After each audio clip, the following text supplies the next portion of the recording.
بسم الله الرحمن الرحيم الحمد لله رب العالمين والصلاة والسلام على أشرف الأنبياء والمرسلين نبينا وإمامنا محمد وعلى آله وصحبه أجمعين أما بعد حياكم الله أيها الأحبة. Je suis très heureux de vous retrouver aujourd'hui le vendredi 8 Shawwal de l'année 1444 de l'Hégire, correspondant au 28 avril 2023. Nous nous retrouvons par la grâce d'Allah subhanahu wa ta'ala afin de poursuivre ensemble cette série sur les mérites des compagnons, qu'Allah les agrée.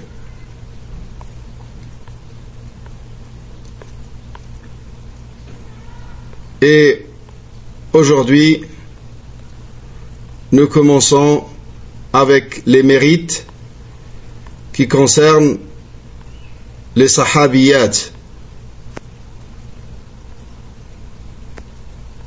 les meilleures femmes de cette communauté. Qu'Allah les agrée toutes. Nous commençons bi'idnillahi ta'ala avec la première femme dans cette religion, qui est Khadija bint Khuwaylid ibn Asad al-Qurashiyya. Elle est de la tribu de Quraysh. Khadija radiyallahu anha était mariée avec Abu Hala ibn Zurara, et ensuite l'a épousé un homme qui s'appelle Atiq ibn A'id. Et après lui, elle a épousé le prophète sallallahu alayhi wa sallam. Elle avait 40 ans quand le prophète alayhi salatu wa sallam l'a épousé, alors que lui, il avait 25 ans. Et il n'avait jamais épousé de femme, ni connu de femme avant elle. Il l'a épousée.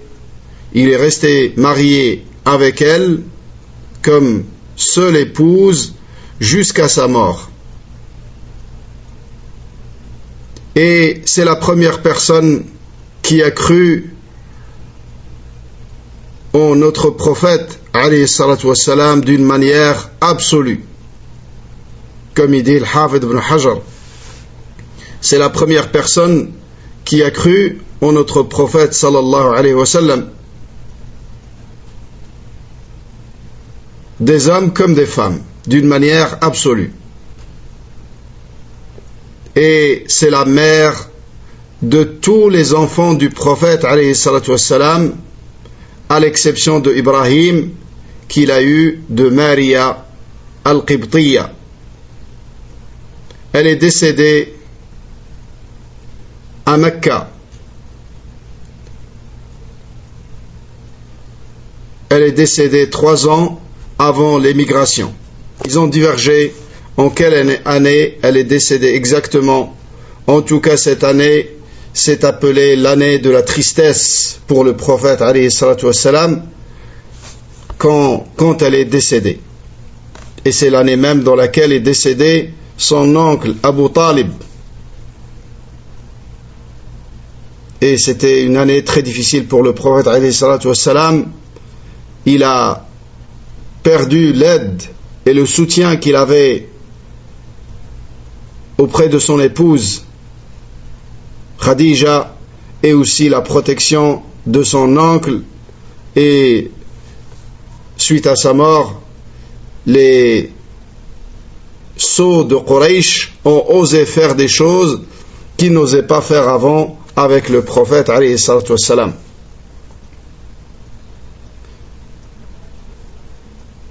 Et quand elle est décédée, elle avait 65 ans. Et donc elle a vécu avec le prophète alayhi salatu wassalam 25 ans. Suite à cela, elle a été enterrée dans un endroit qui s'appelle Al-Hujun.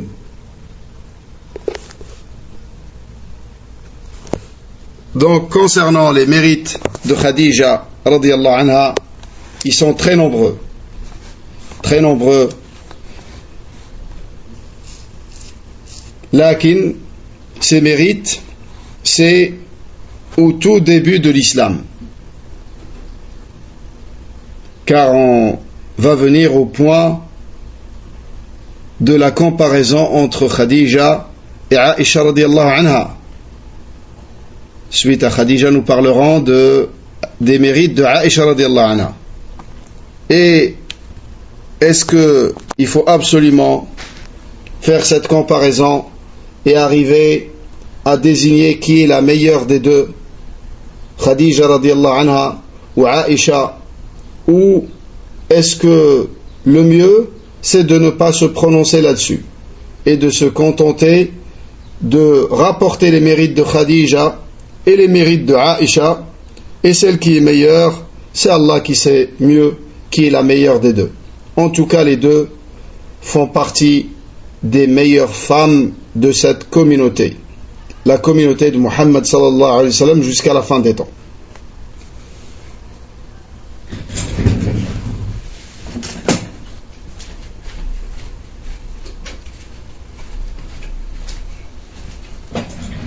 Donc pour Khadija radiyallahu anha,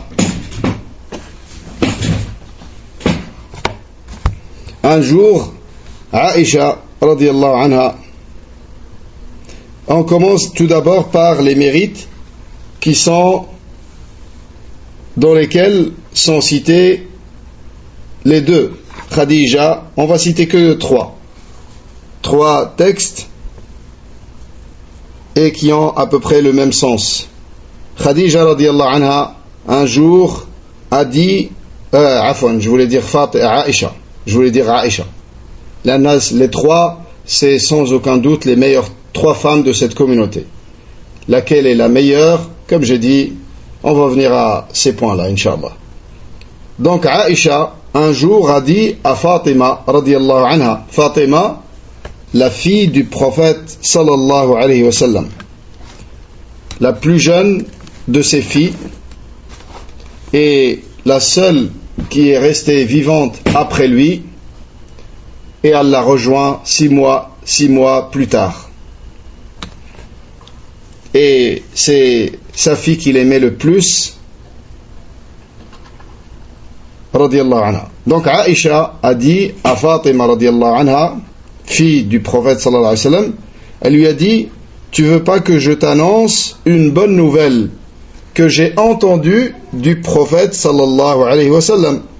Je l'ai entendu dire, les meilleures femmes du paradis sont 4. Maryam bint Imran, la mère de Isa alayhi salam, Maryam, et Fatima bint Rasulillah, et Khadija bint Khuwaylid, et Asiya imra'atu Fir'aun. Donc Khadija, Fatima et sa mère Khadija, et Asiya, l'épouse de Fir'aun. Ça, il n'y a pas de doute que ce sont les 4 meilleures femmes qu'Allah subhanahu wa ta'ala a créées. Parmi les 4 meilleures femmes qu'Allah subhanahu wa ta'ala a créées. Aïcha, étant donné qu'elle fait partie des meilleures femmes de cette communauté, pourquoi elle n'est pas citée dans ces textes? Pourquoi elle ne rentre pas dans ces 4? Les savants ont donné plusieurs explications. Que ces hadiths ont été cités par le prophète alayhi salam au début de l'islam. Quand Aïcha radiyallahu anha, quand Khadija est décédée, elle avait uniquement 3 ans. Elle n'était pas encore pubère. Et quand on parle des femmes, on parle des femmes responsables et pubères. Ça, c'est une des raisons qui ont été citées. Donc ça, c'est les 4 meilleures femmes, comme il est cité dans ce hadith. Et ce hadith a été rapporté selon plusieurs versets. Je voulais dire selon plusieurs versions. Mais le sens est le même. l'ordre n'est pas toujours le même dans les textes. C'est pas toujours le même ordre avec lequel ont été rapportés ces hadiths. Des fois c'est Khadija qui est citée en premier, et des fois c'est Maryam, et des fois c'est Fatima radiyallahu anha. Donc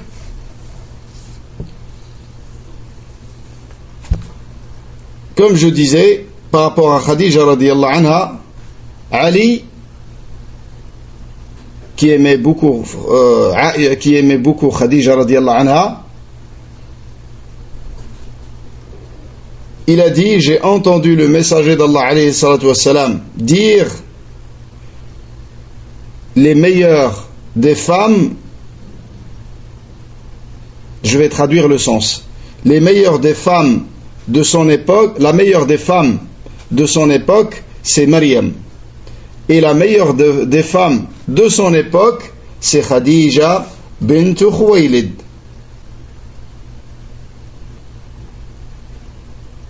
C'est Khadija bint Khuwaylid. Ça, c'est rapporté dans les deux authentiques. Les meilleures des femmes de son époque, c'est Maryam.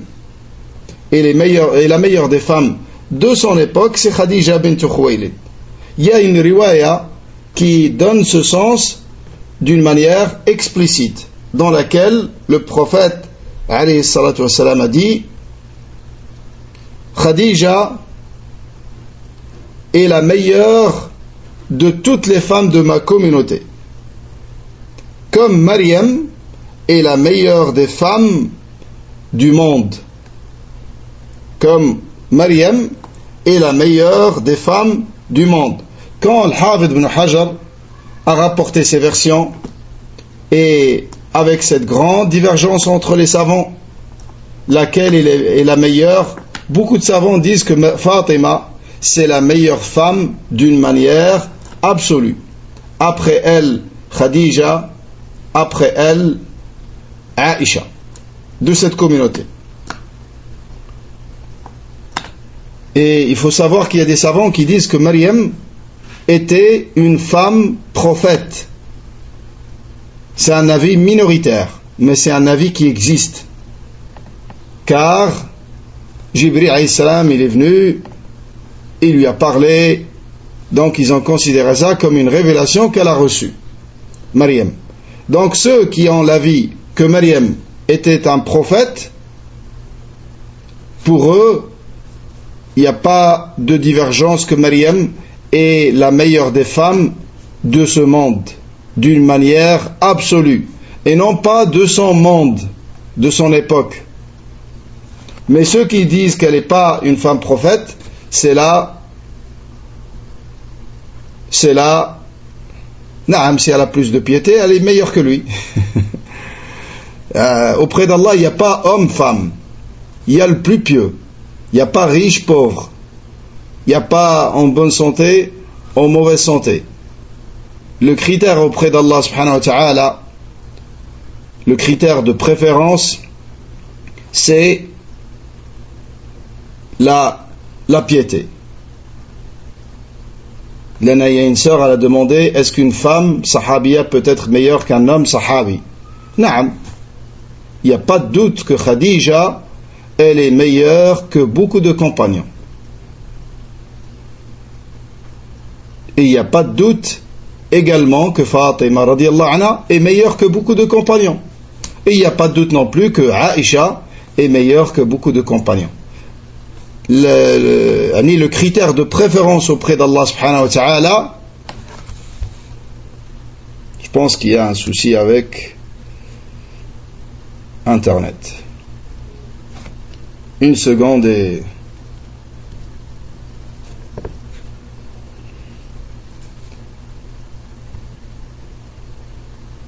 Donc,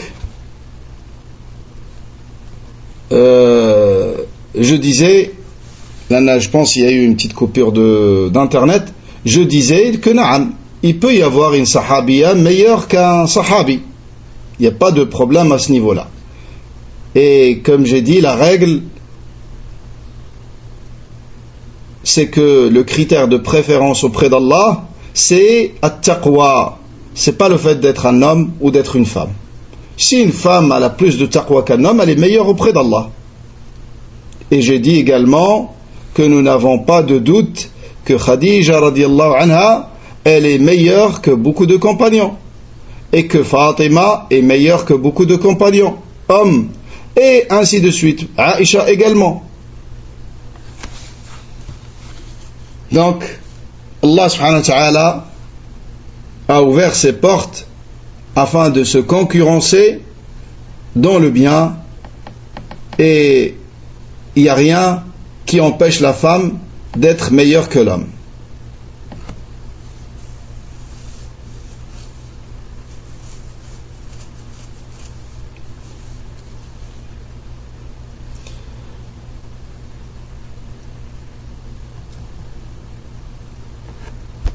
Donc, il y a une autre riwaya selon Abdullah ibn Abbas radiyallahu anhuma, dans laquelle, et ça c'est la riwaya, je disais, quand le Hafid ibn Hajar, il a rapporté ces divergences entre les hommes de science, il a ramené cette riwaya, selon lui, qui lève la problématique dans la préférence entre ces femmes, radiyallahu anhum, qu'Allah les agrée, toutes.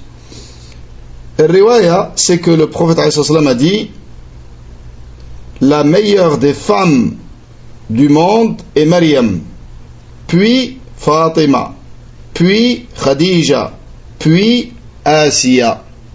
Donc là, le hadith, il est avec thumma, qui signifie le classement. Car quand on dit Maryam, j'ai mangé une pomme et une banane. Je peux très bien, quand je te dis j'ai mangé une pomme et une banane, en utilisant waouh al-atf, je peux très bien avoir mangé la banane, ensuite la pomme. Car le waouh, ça n'indique pas l'ordre. Le waouh, ça indique uniquement que j'ai fait les deux.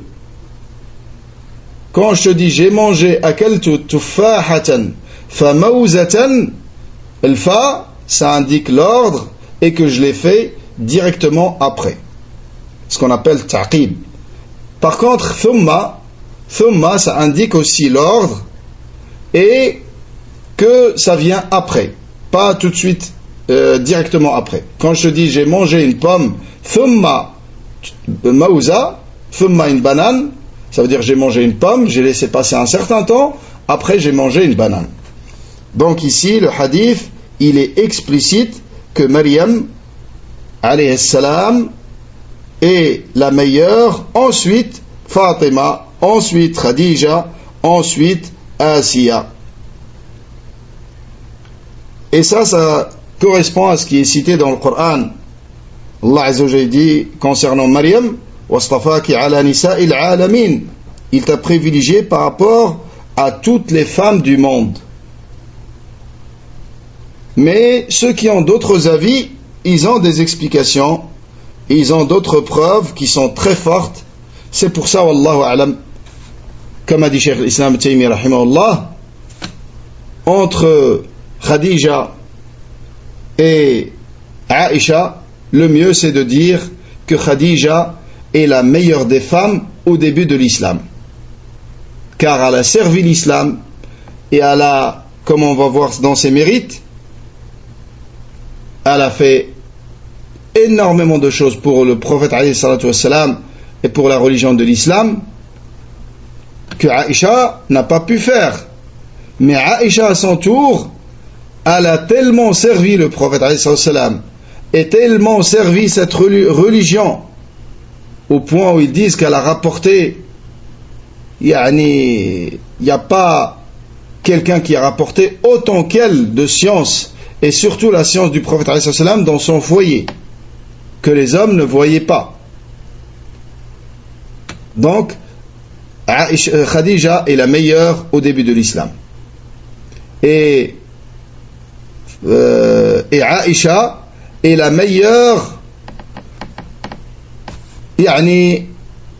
dans sa vie, vers la fin de la vie du prophète alayhi salam, et après lui jusqu'à sa mort, car à ce moment-là Khadija était morte radiyallahu anha.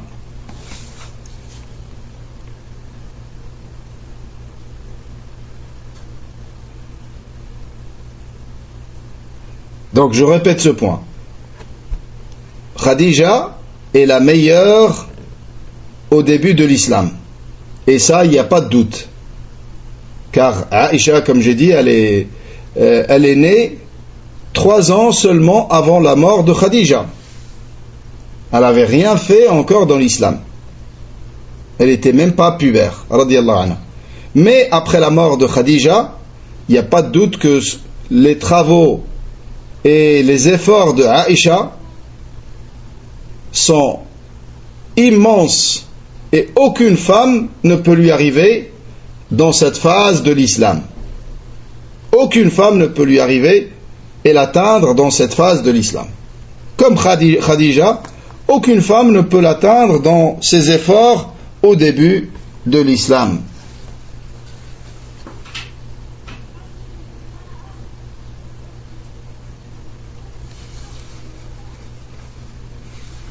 Il a été rapporté selon Abu Huraira, il a dit, Jibril alayhi salam est venu rendre visite au prophète sallallahu alayhi wa sallam. Il lui a dit, ô messager d'Allah, voici Khadija qui arrive avec un plat dans lequel il y a quelque chose à manger ou à boire. Quand elle viendra, passe-lui le salam de la part de son Seigneur. Passe-lui le salam de la part d'Allah subhanahu wa ta'ala. Et passe-lui mon salam également. Et annonce-lui une maison au paradis dans laquelle il n'y a ni bruit ni fatigue. Et dans une autre riwaya, annonce-lui une maison au paradis, une maison construite avec des grosses perles ayant des rainures, yani qui sont creuses de l'intérieur, avec des rainures, construit en des grosses perles dans laquelle il n'y a ni bruit ni fatigue.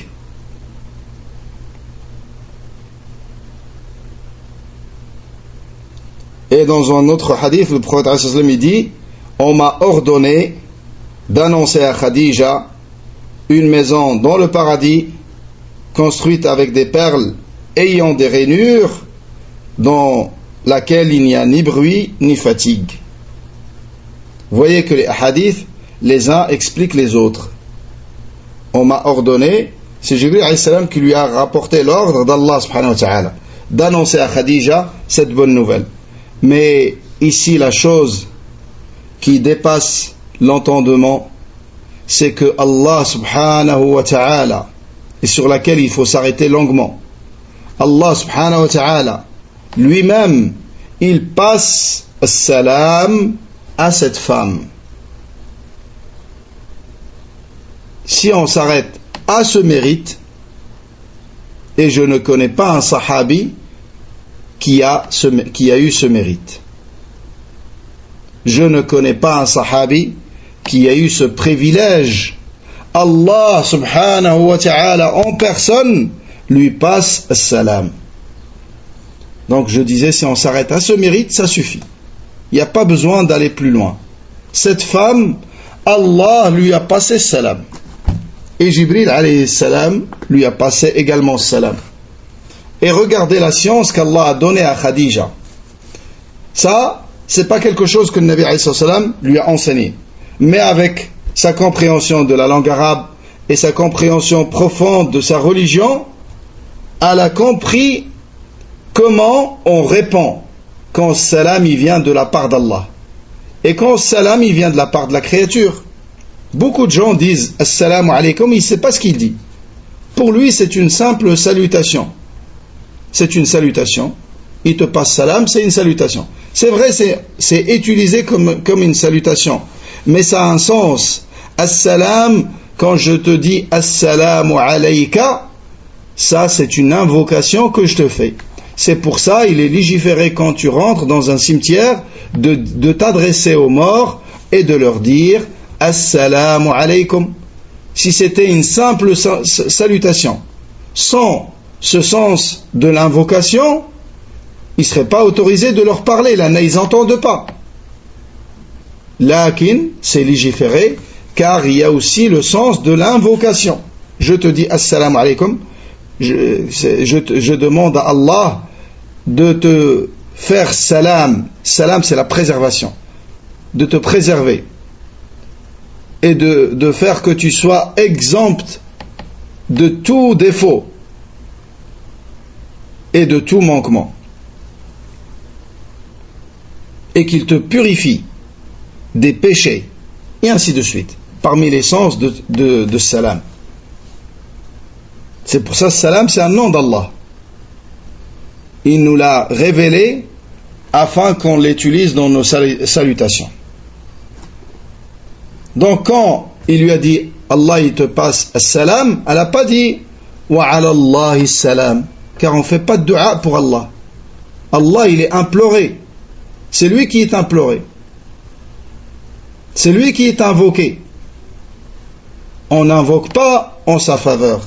C'est pour ça qu'elle a dit inna Allah huwa salam, c'est Allah le salam, c'est Allah qui accorde le salam. Et c'est lui-même qui est décrit par salam. Et c'est son nom, as-salam. Et chaque nom d'Allah comporte des attributs. Chaque nom d'Allah comporte des attributs. Et l'attribut qu'il y a dans salam, c'est taslim, la préservation. Allah, il est salim. Il est préservé de tout défaut et de tout manquement. Il est exempté de tout défaut et de tout manquement. Subhanahu wa ta'ala. Car il est le parfait par excellence. Par contre, Jibril a dit wa ala Jibrila as-salam. Wa ala Jibrila mamnu' min as-sarf l'alamiya wal ujma. Ism ajami. C'est un prénom non arabe, Jibril. C'est pour ça qu'on dit Jibrila. Il ne prend pas le kasra, car il est mamnu' min as-sarf. Wa ala Jibrila As-salam wa alayka as-salamu wa rahmatullahi wa barakatuh. C'est pour ça, c'est une sunna, quand quelqu'un il te passe as-salam d'une personne, que tu lui dises as-salamu ala cette personne, ou ala cette personne as-salam, wa alayka toi qui me transmets salam, aussi salam. Ou on peut simplifier, on dit alayka wa alayhi salam. Ou on peut répondre d'une manière détaillée comme elle a répondu Khadija radiyallahu anha. Elle a dit ala Jibril salam wa alayka. Elle s'adresse au prophète sallallahu alayhi wa sallam qui a transmis as-salam. Et ça c'est une sunna. Quand quelqu'un il te dit un tel te passe salam, tu lui dis salam sur toi et sur lui.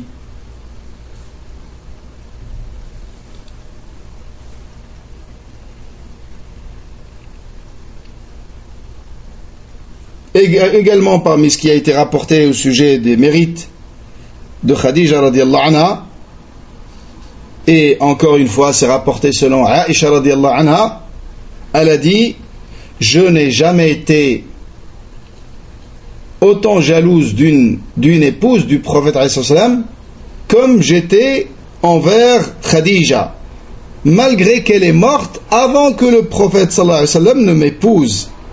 Mais cette jalousie était causée par tout ce que j'entendais le prophète alayhi salam dire à son sujet. Tellement il l'a cité en bien. Le prophète alayhi salam était un homme fidèle, et sa fidélité, ça se manifeste d'une manière forte dans sa relation avec la mère des croyants, Khadija radiallahu anha. Dans sa relation avec Khadija radiallahu anha, qui était Marie al-Qubtiyya. C'était une esclave ou une épouse. La vie juste, c'est que c'était une servante et non pas une épouse.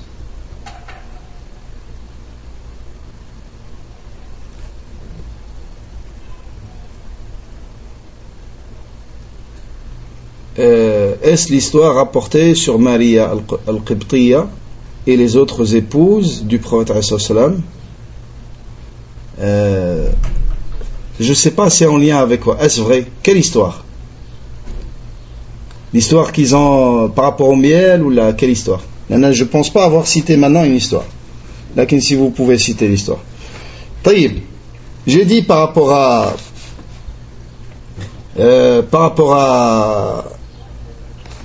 Aïcha radiallahu anha, elle dit, je n'ai jamais été autant jalouse d'une femme du prophète alayhi salam comme je l'étais envers Khadija, malgré qu'elle est morte avant que j'épouse le prophète alayhi salam, ou avant que le prophète alayhi salam m'épouse. Et ceci à cause de tout le bien qu'il disait d'elle, et que Allah subhanahu wa ta'ala lui a ordonné de lui annoncer une maison au paradis construite en grosses perles. Et aussi parce que quand le prophète alayhi salam, il égorgeait une bête, un mouton ou autre, quand il égorgeait, il réservait une partie de ce mouton aux amis de Khadija radiallahu anha, et il leur donnait leur suffisance de cette bête. Regardez cette fidélité encore. Et on va voir plusieurs signes et plusieurs éléments de cette grande fidélité envers Khadija radiallahu anha.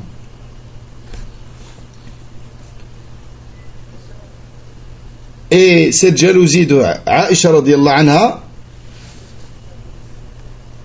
elle savait la place qu'elle occupait auprès du prophète alayhi salam, et son grand amour pour elle, et elle savait les qualités qu'elle avait de plus que les autres épouses du prophète alayhi salam.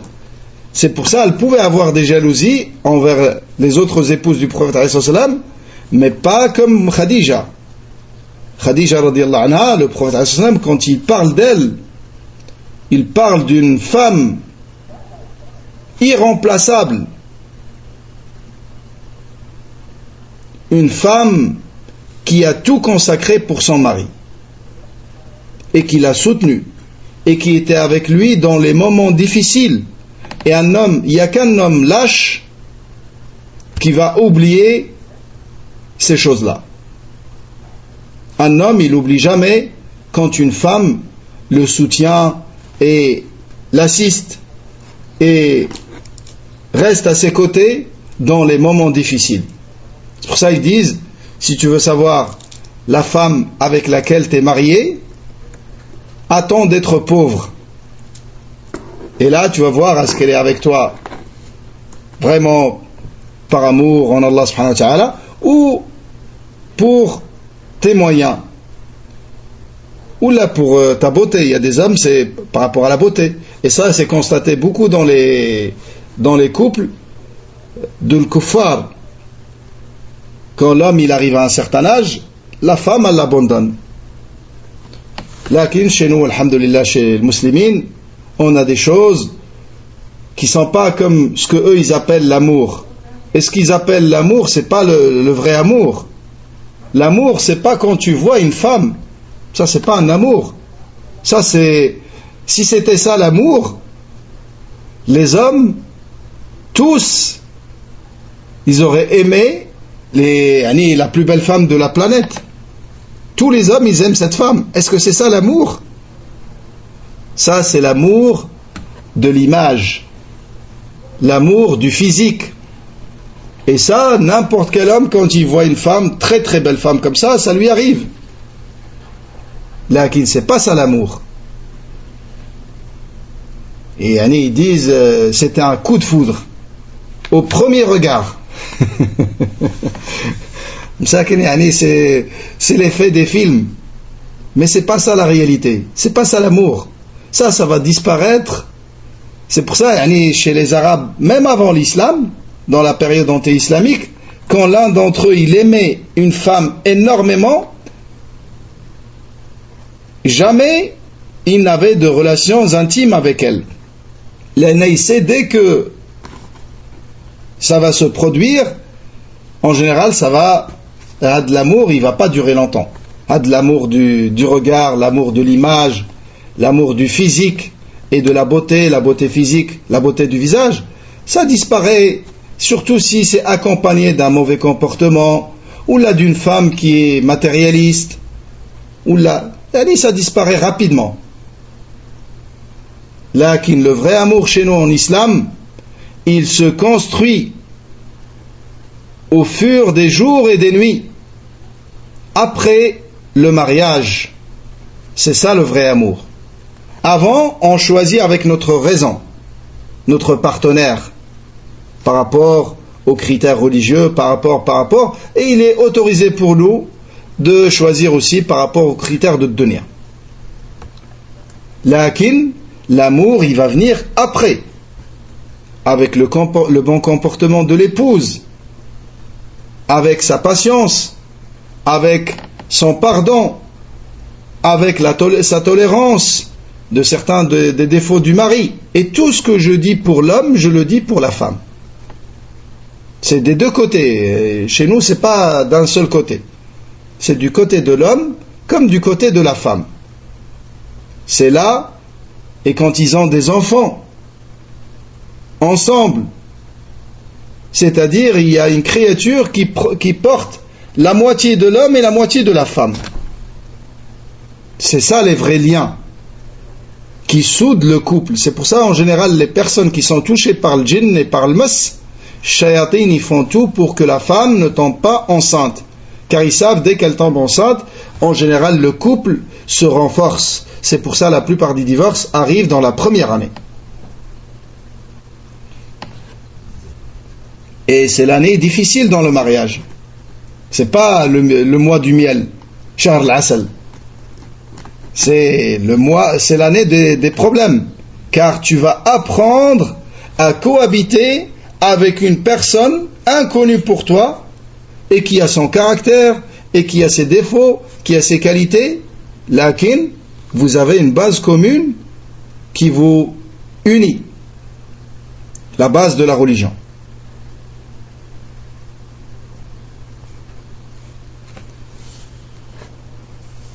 Donc, des fois, il y a des sœurs qui envoient des messages qui disent « Je n'aime plus mon mari ». Et ça rentre dans ce que j'ai dit.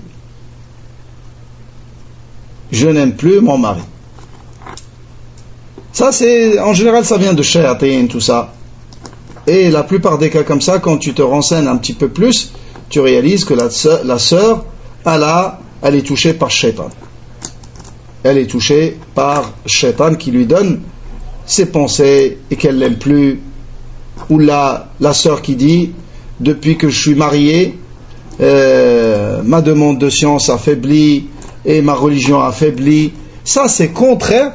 Il y a des cas où ça peut être vrai, mais c'est rare, car en général tu as bien choisi, tu as choisi le frère sur des critères, et la perfection, n'oubliez pas, ça appartient à Allah seul. Notre problème des fois dans les couples, c'est qu'on a trop tendance à idéaliser le mariage. Ça, c'est les mariages du paradis. Amma fi dunya, c'est des problèmes, c'est des défauts, c'est le pardon, et jusqu'à ce qu'on arrive à notre objectif, former une famille, avoir des enfants, les élever dans l'islam, d'une manière générale. Lakin, si tu t'es marié avec quelqu'un avec des critères que tu as exigés au début, et ensuite, comment tu peux dire que j'ai baissé dans ma foi, j'ai baissé dans ma religion, alors que le mariage, c'est la moitié de la religion. La moitié de la religion. Et ça aussi parce qu'on ignore la valeur de ce qu'on fait dans notre foyer. Beaucoup de femmes ignorent ce côté-là. La femme, rien que le fait de faire plaisir à son mari et de lui montrer une obéissance dans un point, ça peut être une adoration qui dépasse salat de plusieurs nuits. Ça, c'est parmi les grandes adorations chez la femme. D'être à l'écoute de son mari, elle peut être plus intelligente que lui, elle peut avoir plus de science que lui, mais elle va être à son écoute et faire son maximum pour lui obéir et lui préparer un climat calme, afin que ce que Allah a dit dans le Coran se réalise dans nos foyers. Que nos foyers soient un sakan. des demeures de tranquillité et d'apaisement et de sérénité. Et quand il rentre à la maison, il trouve ça à la maison. Et non pas l'inverse. Sa tranquillité et sa sérénité, c'est quand il quitte le foyer. Il faut que la femme se rapproche d'Allah avec ces choses-là. Ensuite, éduquer ses enfants dans la religion. C'est comme si on est en train de fabriquer un musulman, un muwahhid. C'est quelque chose d'immense. Tout ce que tu as enseigné à ton enfant, tu prends ses hasanat jusqu'à la fin des temps. Et si lui, il enseigne à ses enfants et ainsi de suite, ça continue pour toi. Ça, c'est des œuvres immenses dans l'islam. Mais Shaitan, il nous fait toujours voir que ce qu'on fait, c'est rien. Avant, peut-être avant quand tu étais avec les sœurs et dans les cours, et peut-être il n'y avait même pas de sincérité. Alors que dans ton foyer, en général, il y a la sincérité. Elle est beaucoup plus facile que d'être dans un groupe de personnes. C'est pour ça, en général, la femme, elle est sincère avec son mari. Elle est sincère, dans le sens positif ou non, lakin, elle lui dit tout, elle ne fait pas attention, elle s'habille, dans son foyer, elle s'habille, on va dire normalement, contrairement à quand elle va recevoir des sœurs à la maison, là, elle va prendre une douche, elle va se préparer, elle va repasser ses vêtements, et se parfumer, et ainsi de suite, et préparer les meilleurs des gâteaux. Il n'y a pas de mal à faire cela. Mais c'est qui mérite le plus que tu lui fasses ça? C'est ton mari et tes enfants. Si tu es sincère. Lakin, le foyer, la maison, c'est tout le temps, c'est difficile d'être comme ça. Contrairement à des gens qu'on reçoit occasionnellement. C'est pour ça le prophète il nous a donné une règle qui sera applicable jusqu'à la fin des temps. Il a dit, le meilleur d'entre vous est le meilleur pour son épouse. Et la meilleure des épouses, c'est la meilleure pour son mari. Et dans plusieurs hadiths, le Nabi il dit à certains sahabiyat, regarde comment tu es avec lui, car il est en paradis et en enfer. Regarde comment tu es avec lui, car tu es auprès d'Allah comme tu es pour ton mari.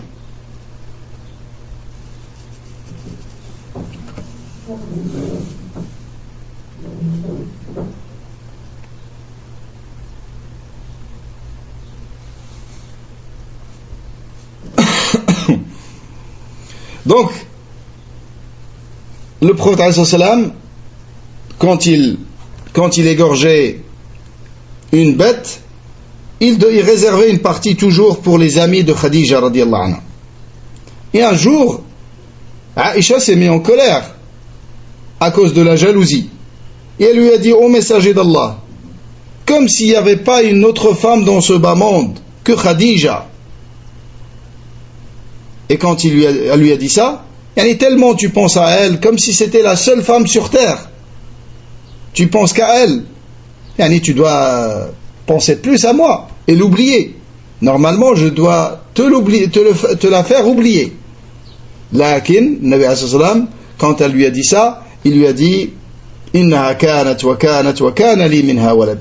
Il a cité quelques-unes de ses qualités.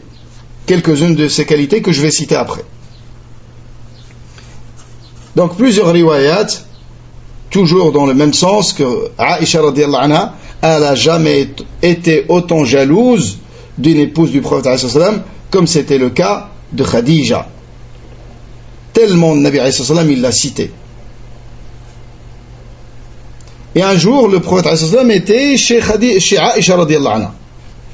Au moment où une femme a toqué la porte. Et cette femme, c'était Hala bint Khuwaylid, la sœur de Khadija.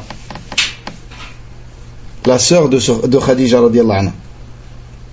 Et quand le prophète il a entendu toquer, rien qu'à sa façon de toquer, qui ressemblait à la façon de Khadija radiyallahu anha, ça le prophète sallam était dans un état de joie, et il était heureux.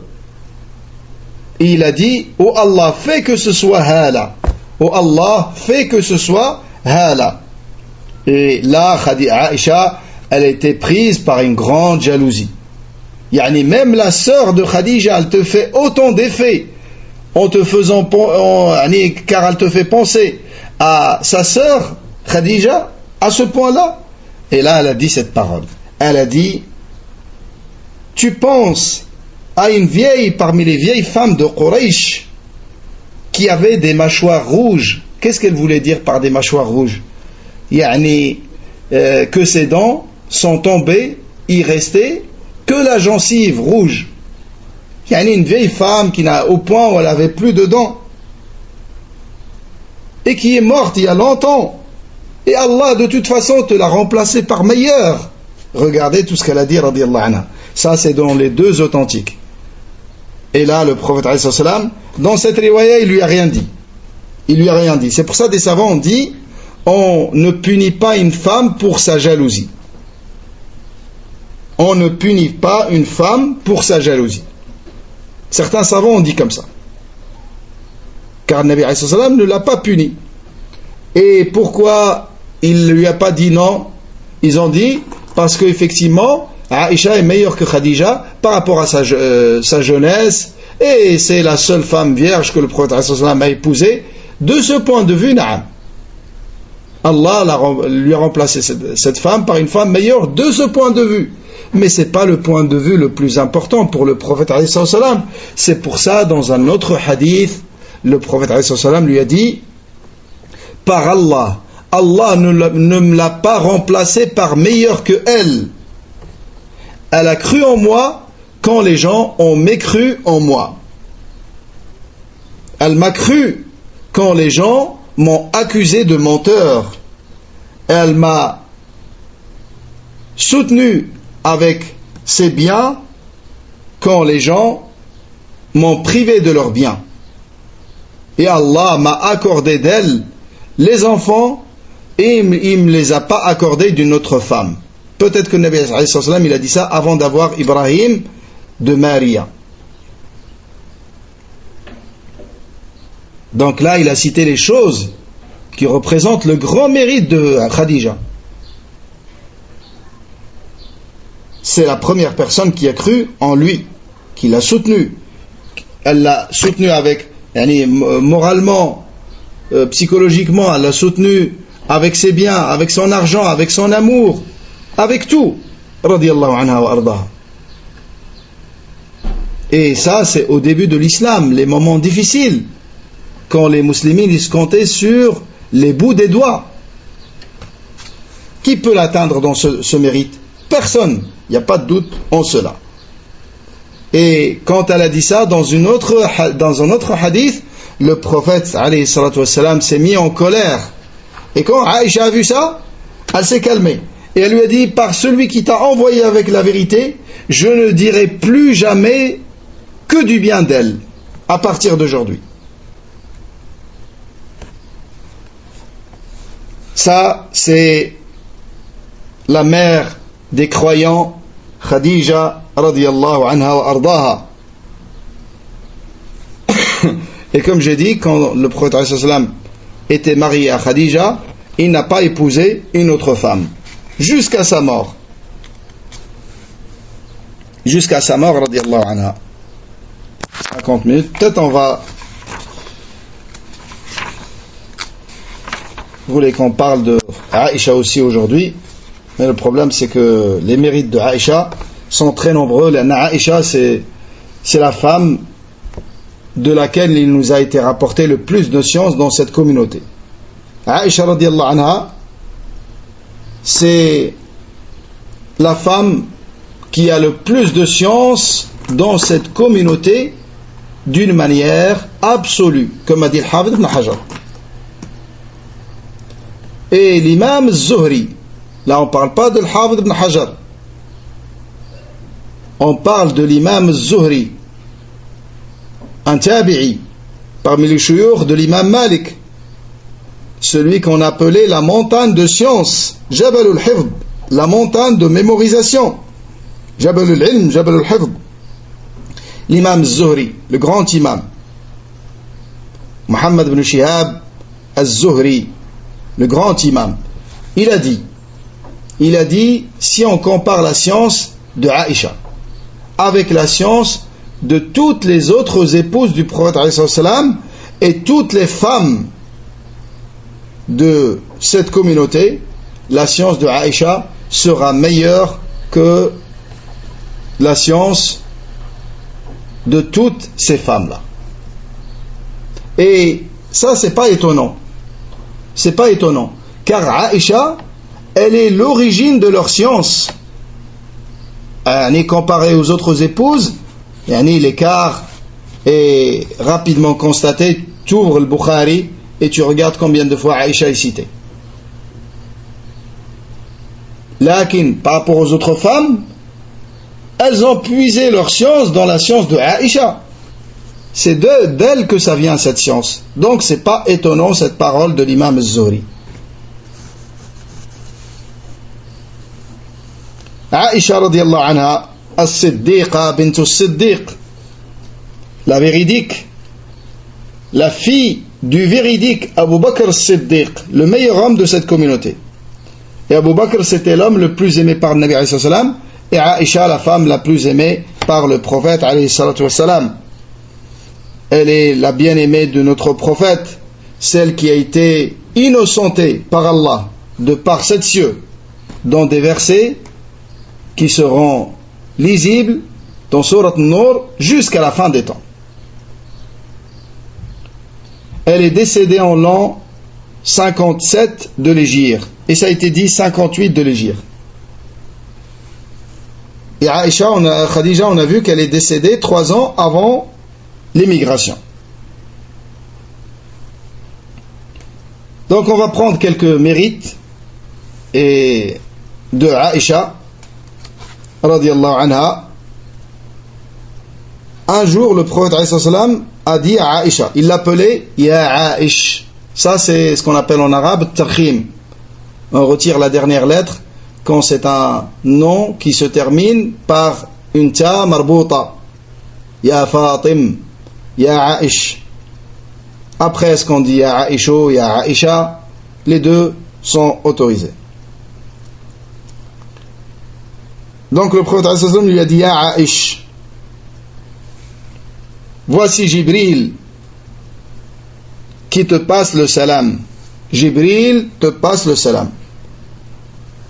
C'est pour ça qu'on a dit Jibril alayhi salam, il a passé salam à Aïcha, il a passé salam à Khadija, mais salam de la part d'Allah, je ne le connais personnellement que pour Khadija radiyallahu anha, de tous les compagnons de cette communauté-là.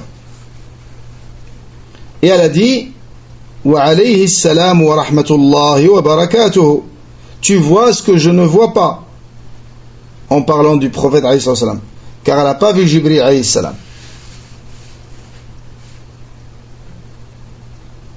Et Anas ibn Malik, il dit, qui était avec le prophète alayhi salam à Médine 10 ans à son service, il dit, j'ai entendu le messager d'Allah alayhi salatu wassalam dire Fadlu Aïshata ala nisa'i ka fadli tharidi ala ta'am.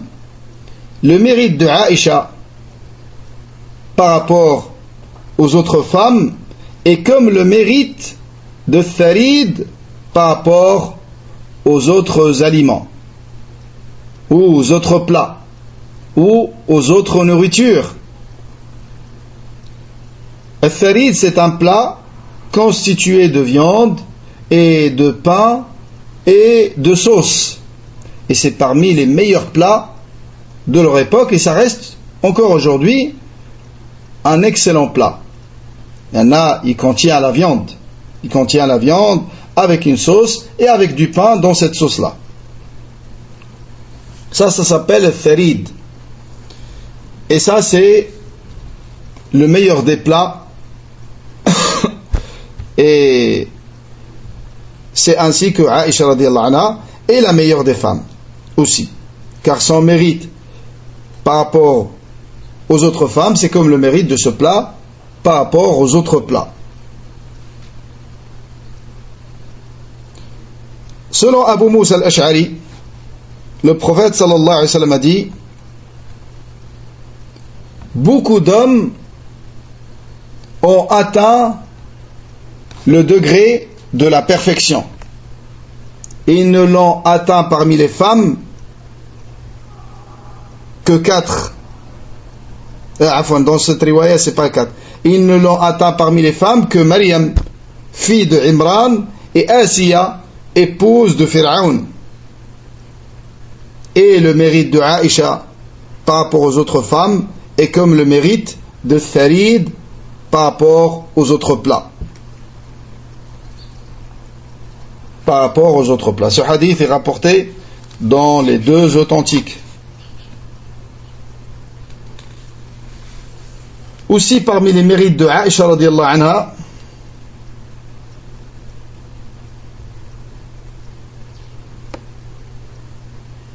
et ce qui est voulu par rapport à son mérite ici, c'est que Aïcha a réuni tellement de caractéristiques qui ne se sont pas réunies pour une autre femme. Elle a réuni tellement de belles caractéristiques qui ne se sont pas réunies pour autre femme. Parmi les mérites de Aïcha radiyallahu anha, c'est que le prophète alayhi salam, il recevait la révélation en étant dans son lit. En étant avec elle sur le même lit, il recevait la révélation.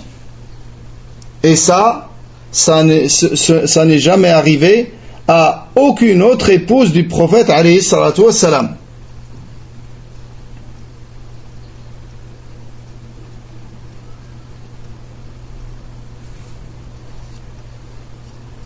Après, il y a des versets qui ont été révélés dans la maison de Salama.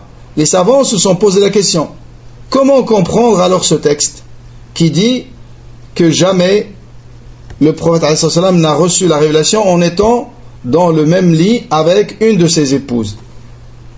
Suyuti rahimahullah a dit que l'explication à cela, c'est qu'il pouvait le recevoir dans une maison d'une autre épouse du prophète alayhi salam, mais quand il le recevait, elle ne restait pas avec lui sur le même lit, contrairement à Aïcha radiyallahu anha. Et ça, c'était parmi ses particularités. Les épouses du prophète alayhi salam ont constaté que les gens, quand ils voulaient envoyer un cadeau au prophète alayhi salam, ils attendaient qu'il soit dans le tour de Aïcha radiyallahu anha, qu'il soit chez elle, et ils envoyaient le cadeau. Pourquoi ils faisaient ça? Car ils ont constaté l'amour qu'il avait pour Aïcha radiyallahu anha, et ils aimaient lui faire plaisir. Et faire plaisir à un mari, c'est en faisant plaisir à son épouse, qu'il aime énormément. Donc les autres épouses du prophète ont constaté cela, et elles ont dit entre elles: nous aussi on aimerait recevoir des choses quand le prophète il est avec nous. C'est pour ça ils ont chargé Salama, Hind bint Umayya al-Makhzumiyya, l'épouse du prophète la femme brillante, la femme savante, la femme intelligente. Ils l'ont chargée de cette mission, de parler au prophète Salama, vous savez, elle était l'épouse de Abu Salama. Et après sa mort, le prophète l'a épousée. Et quand il a voulu l'épouser, elle a dit au messager d'Allah qu'elle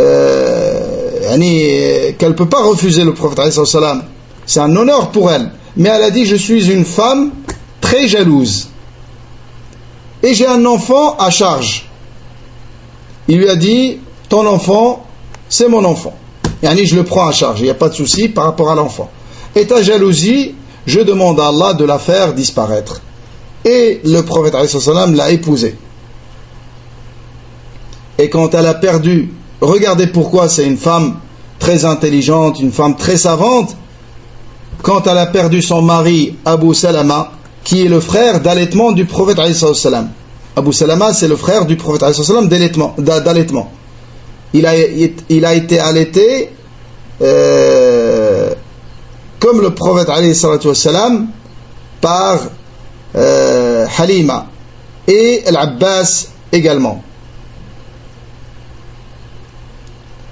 Hamza et c'est le frère d'allaitement du prophète alayhi salatu wassalam. J'ai un doute par rapport à Al-Abbas. En tout cas, Abu Salama, c'est le frère d'allaitement du prophète alayhi salatu wassalam. C'est son frère d'allaitement. Donc ils ont chargé Salama de cette mission, d'aller voir le Nabi alayhi salatu wassalam et de lui expliquer que c'était aussi le droit des autres épouses de recevoir des cadeaux comptés chez elles. Pourquoi les gens ils spécifient Aïcha avec cela? Et elle est venue, elle lui a parlé de ça une première fois, il lui a pas répondu. Une deuxième fois, jusqu'à la troisième fois. La troisième fois, il lui a dit Ya Salama, ne me fais pas de mal vis-à-vis de Aïcha. Qu'est-ce que ça veut dire ça? Ça veut dire ne fais pas de mal à Aïcha en agissant de cette manière. Car si tu lui fais du mal, ça va me faire du mal. Ce qui nuit à Aïcha me nuit à moi aussi. Et il n'y a pas une forme d'injustice là-dedans. Car c'est pas le Nabi alayhi sallam qui donne. Pour être équitable, c'est les gens qui donnent. Et les gens, ils ont choisi de donner quand c'est le tour de Aïcha. Donc, c'est pas un don du prophète alayhi sallam. C'est pour ça, il lui a dit, laisse les choses telles qu'elles sont. Et ensuite, il lui a dit, par Allah, je n'ai jamais reçu la révélation en étant sur le lit d'entre une de mes épouses que dans le lit de Aïcha radiyallahu anha.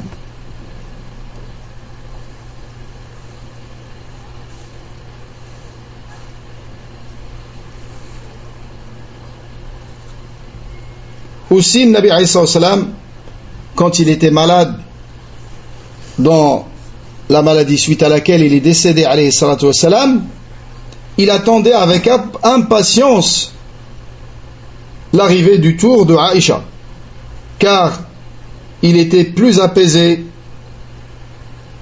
quand il était avec elle. Et ça, c'est dans sa maladie suite à laquelle il est décédé. Et c'est pour ça que le prophète alayhi salam est mort en étant entre la poitrine et le cou de Aïcha radiyallahu anha, comme elle a dit. Qabadahu Allahu bayna sahri wa nahri. Il avait sa tête sur sa poitrine et il était entre la poitrine et le cou, c'est-à-dire il était avec elle radiyallahu anha.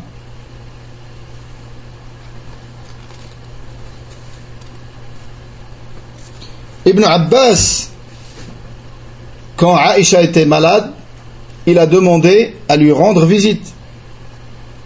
Et quand on lui a dit c'est Ibn Abbas, elle a dit je crains qu'il vienne pour me faire des éloges. Je crains qu'il vienne pour me faire des éloges. Et ça c'est une sunna.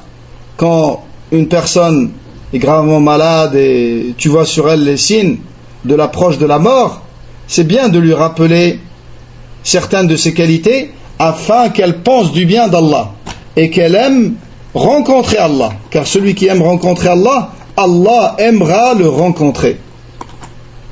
Et celui qui déteste la rencontre d'Allah, Allah détestera sa rencontre. C'est pour ça qu'il est venu. Et elle savait qu'il allait venir pour cela. Et elle n'a pas voulu.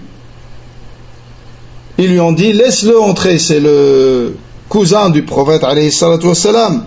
Et c'est parmi les meilleurs des muslimines. Elle a dit, alors laissez-le entrer. Il est entré. Il lui a dit, comment tu te sens? Elle lui a dit, je me sens bien si je crains Allah. Il lui a dit, alors sache que tu es dans le bien, Inch'Allah. Tu es l'épouse du messager d'Allah alayhi salatu wassalam. Il n'a pas épousé une femme vierge excepté toi. Et Allah a fait descendre ton innocence du ciel dans le Coran. Et après il est parti. Et après lui est venu Abdullah ibn Zubayr. Aïcha c'est sa tante. c'est la sœur de sa mère, Asma bint Abi Bakr al-Siddiq. Il est venu après lui. Elle lui a dit, Ibn Abbas est venu, il m'a fait des éloges, alors que j'aurais souhaité que je fusse depuis longtemps oublié. Elle a dit comme elle a dit Maryam alayhi salam, Ya laytani mittu qabla hadha wa kuntu nasiyan mansiya. J'aurais souhaité que je fusse morte avant cela et que je fusse depuis longtemps oublié.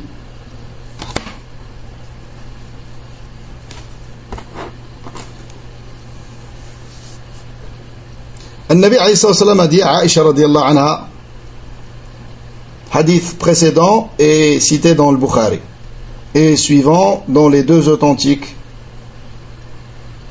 et celui qui suit également. Il y en a des fois j'oublie de le mentionner, lakin comme je vous ai dit, le livre comporte que des hadiths authentiques et quand il y a quelque chose de faible, et ça c'est rare, il le mentionne et il cite pourquoi il l'a cité. Des fois pour démentir une chose qui n'a pas de fondement. Donc, le prophète a dit à notre mère Aïcha radiallahu anha, il lui a dit, j'ai vu dans un rêve que l'ange est venu et il m'a montré dans un morceau de tissu en soie ton image, ta photo. Et il m'a dit, ça, c'est ton épouse. Et quand j'ai retiré le morceau de tissu, je t'ai vu toi.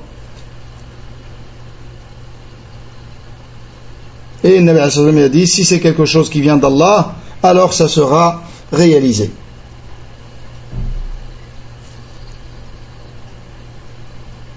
Aïcha radiyallahu anha dit, j'ai entendu le prophète sallallahu alayhi wa sallam juste avant de mourir, et il était sur ma poitrine en disant, Allahumma ghfirli warhamni wa alhiqni bil rafiq al-a'la.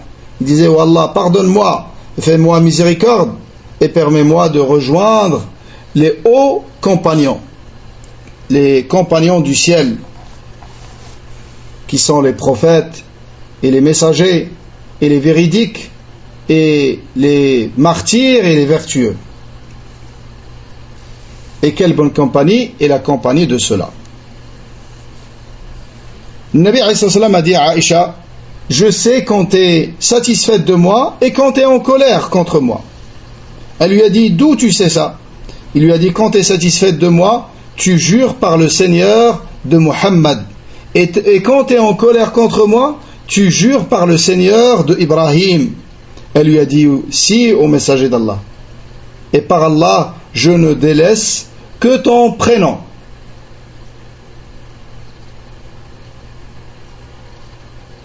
Vous savez que c'est parmi les bénédictions de la famille de Abi Bakr, la famille de Abu Bakr al-Siddiq, et notamment Aïcha radiallahu anha, qu'il a été légiféré dans notre religion, at-tayammum, et que le verset de tayammum, les ablutions sèches, ont été révélés suite à la perte d'un collier. Aïcha a perdu un collier qu'elle avait emprunté à sa sœur, elle l'a perdu, et elle a demandé à ce qu'on le cherche, et les gens l'ont cherché, et à un moment ils voulaient faire salat, ils n'ont pas trouvé les ablutions, de quoi faire les ablutions, ils n'ont pas trouvé d'eau, et Allah leur a révélé le verset de Tayammum suite à cela. Aïcha radiallahu anha est sortie vers la ville de Basra, et avec ça on va terminer aujourd'hui, vers la ville de Basra. Elle est sortie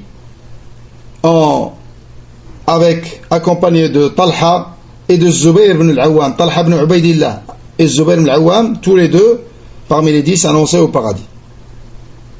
Ils lui ont demandé de les accompagner vers la ville de Basra pour rencontrer Ali radiallahu anhu et son armée afin de les convaincre de venger Uthman.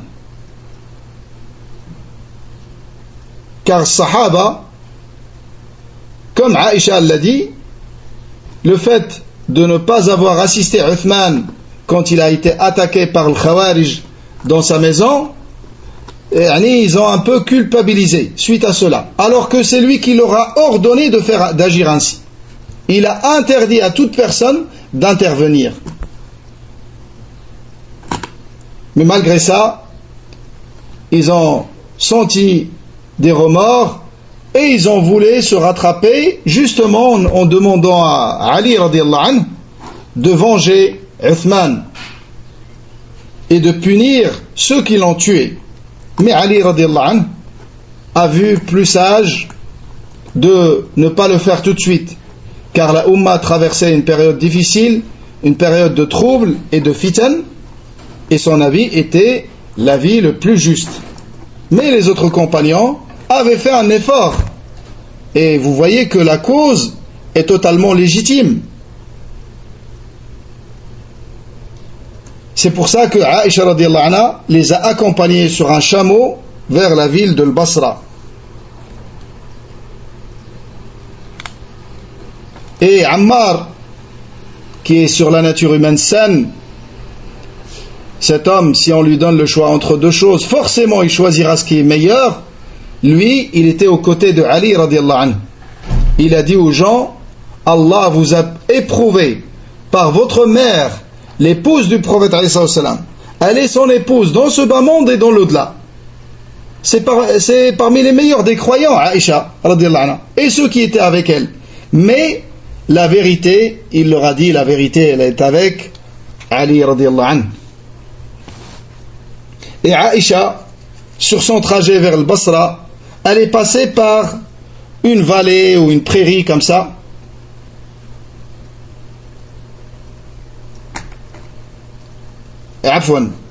Elle est passée par une vallée, une vallée. Elle leur a demandé comment s'appelle cet endroit. Elle leur a dit comment s'appelle cet endroit. Ils lui ont dit Al-Hawab. Elle leur a dit je vais faire demi-tour immédiatement. Ils lui ont dit pourquoi? Non, continue dans ton objectif, ainsi Allah y permettra la réconciliation entre les croyants. Elle a dit non, je vais faire demi-tour, car le prophète alayhi salam un jour a dit à ses épouses, il s'est adressé à elles toutes, il leur a dit c'est qui d'entre vous celle sur laquelle vont aboyer les chiens de l'Hawab? Et quand elle est passée par cet endroit, il y avait des chiens qui aboyaient. Et cet endroit, il s'appelait l'Hawab, comme le Nabi a dit. Donc, elle a senti que peut-être, c'est pas une bonne chose qu'elle est en train de faire, malgré sa bonne intention, et malgré son objectif tout à fait légitime. Elle n'est pas sortie pour une guerre ou pour une bataille.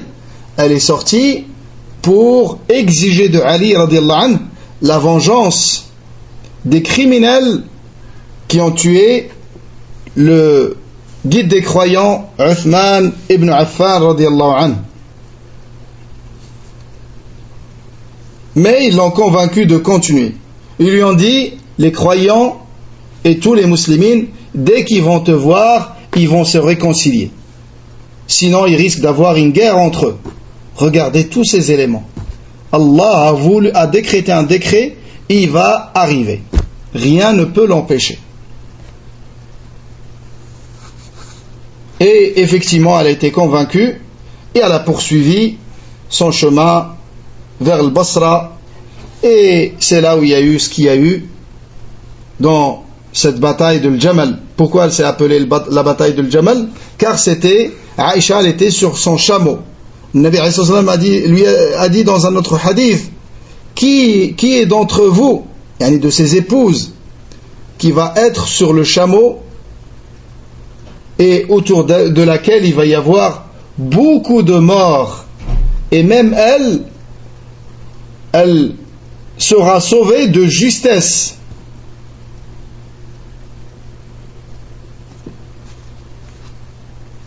Et il y a eu ce qu'il y a eu, et après les croyants tous ont protégé la mère des croyants, Aïcha, et elle est revenue chez elle radiallahu anha.